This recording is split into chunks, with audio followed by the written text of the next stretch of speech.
One of the all-time peaks where people searched about global warming was between 2006 and 2007. And analysts say that the reason was the Oscar-winning documentary called An Inconvenient Truth that showed how global warming would affect our planet. At the time, I was a teenager, and just to generally understand about global warming, I too Googled about it. But now, as a PhD student, I am much more obsessed about it, and I want to know about it in the ecosystem level. And not just by Googling, but also by experimenting. So I experiment in geothermally warmed subarctic grassland in Iceland, where we can see how our ecosystem will respond in future.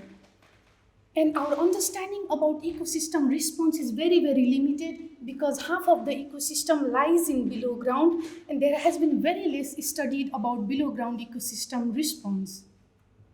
And roots are one of those topics which are very less studied. And among those less studied researches, what we know is that roots create the link between the above ground and the below ground. So, to understand the impact of global warming and to know how much carbon is emitted or how much carbon is stored in an ecosystem, we need to know about roots and everything that is associated with roots. That's what I do in my PhD.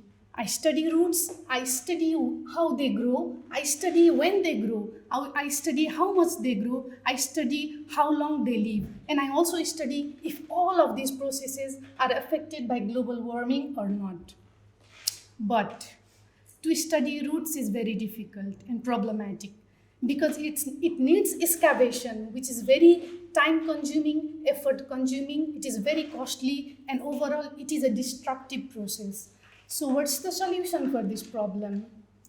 The solution is very simple. It is the same if we want to study when a specific pimple appeared in our face. If we wanted to study about the pimple when it appeared or when it disappeared or if it was affected by summer or winter, what do? We take images. So I apply the same method in my root research. I use a technology called mini rhizoton imaging, where there is a transparent tube that I install in the soil, and I put the mini rhizoton camera through the transparent tube. I take the images over time, I compare, I get my data.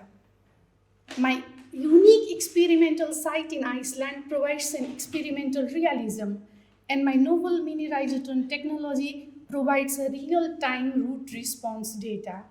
So my research is also connected to microbiologists, biogeochemists, soil scientists, and data scientists. And together in this project, we want to answer the question, how much carbon will emit from subarctic ecosystem in the predicted future? Thank you.